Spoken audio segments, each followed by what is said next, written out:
Assalamualaikum warahmatullahi wabarakatuh. Nama saya Ella Nurlaila, mahasiswa Universitas Pancasakti semester 1 dengan NIM 180150274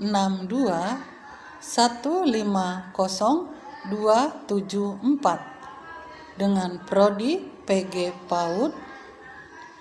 Saya akan menyampaikan mata kuliah agama dengan dosen pengampu Bapak Aden Sudarman MPDI dengan subtema macam-macam air dan hukumnya. Baik, saya akan awali dengan membaca basmalah. Bismillahirrahmanirrahim. Rabbi zidni ilma warzuqni fahma. Jika pada kehidupan sehari-hari kita mengenal fungsi air, salah satunya adalah untuk membersihkan badan. Dalam Islam ternyata tidak dapat disebutkan sebagai air suci. Ada pembagian macam-macam air yang terbagi menjadi 4 bagian.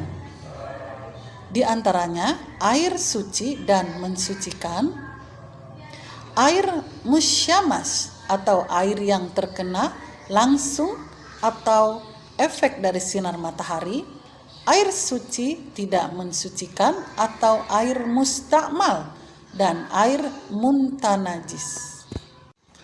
Pembagian di atas adalah pembagian yang telah disepakati oleh mayoritas ulama. Masing-masing dari pembagian di atas berdasarkan pada nilai-nilai hadis yang diriwayatkan dari Rasulullah SAW. Di antara hadis-hadis tersebut ialah hadis yang diriwayatkan oleh Imam Bukhari berikut ini. Abu Hurairah berkata, seorang Arab Badui berdiri lalu kencing di masjid. Lalu orang-orang ingin mengusirnya. Maka Nabi SAW pun bersabda kepada mereka, biarkanlah dia dan siramlah bekas kencingnya dengan setimba air atau seember air. Sesungguhnya kalian diutus untuk memberikan kemudahan, bukan memberikan kesulitan.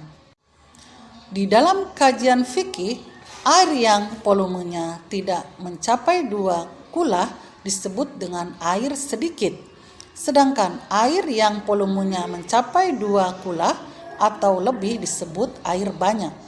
Para ulama mazhab Syafi'i menyatakan bahwa air dianggap banyak atau mencapai 2 kulah apabila volumenya mencapai kurang lebih 192,857 kg. Bila melihat wadahnya, volume air 2 kulah adalah bila air memenuhi wadah dengan ukuran lebar, panjang, dan dalam masing-masing 1 zira atau kurang lebih 60 cm. Dilihat dari Mustafa Al-Khin dan kawan-kawan, Al-Fiqh Al-Mahnaz Damaskus, Darul Qalam 2013.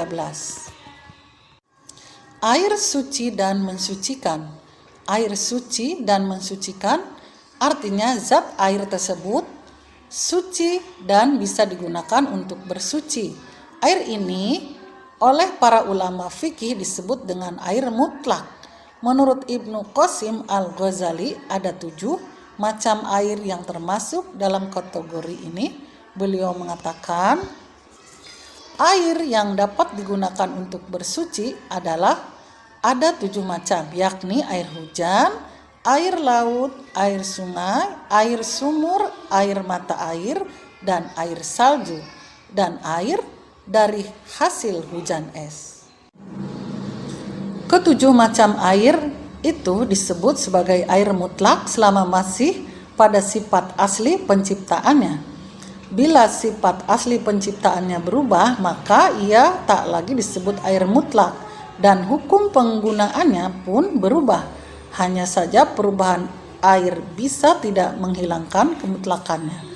Apabila perubahan itu terjadi karena air tersebut diam pada waktu yang lama, karena tercampur sesuatu yang tidak bisa dihindarkan seperti lempung, debu, dan lumut, atau karena pengaruh tempatnya seperti air yang berada di daerah yang mengandung banyak belerang.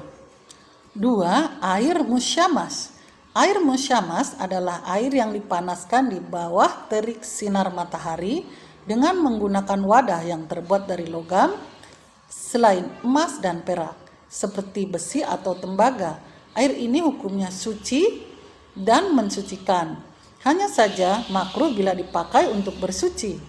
Air ini juga makruh digunakan bila pada anggota badan manusia atau hewan yang bisa terkena kusta seperti kuda. Tetapi tak mengapa bila dipakai untuk mencuci pakaian atau lainnya. Meski demikian, air ini tidak lagi makruh dipakai bersuci apabila telah dingin kembali. Firman Allah dalam surat Al-Baqarah ayat 222, saya akan bacakan. A'udzu billahi minasyaitonir rajim. Bismillahirrahmanirrahim. Wa yas'alunaka 'anil mahiyid. Qul huwa adhan fa'tazilun nisaa fil mahiyid wa la taqrabuhunna hatta yatahurna. فَإِذَا تَطَهَّرْنَ فَأْتُوهُنَّ مِنْ حَيْثُ أَمَرَكُمُ اللَّهُ إِنَّ اللَّهَ يُحِبُّ التَّوَّابِينَ وَيُحِبُّ الْمُتَطَهِّرِينَ. Shadaqallahul azim. Artinya, dan mereka menanyakan kepadamu Muhammad tentang haid, katakanlah itu adalah suatu yang kotor. Karena itu, jauhilah istri pada waktu haid dan jangan kamu dekati mereka sebelum mereka suci. Apabila mereka telah suci, campurilah mereka sesuai dengan ketentuan yang diperintahkan Allah kepadamu. Sungguh Allah menyukai orang yang taubat dan menyukai orang yang mensucikan diri. Dalam hadis Rasulullah SAW, al-tahuru satorul iman. Kebersihan adalah sebagian dari iman. Demikianlah yang bisa saya sampaikan. Kurang lebihnya mohon dimaafkan. Billahi taufik wal hidayah. Wassalamualaikum warahmatullahi wabarakatuh.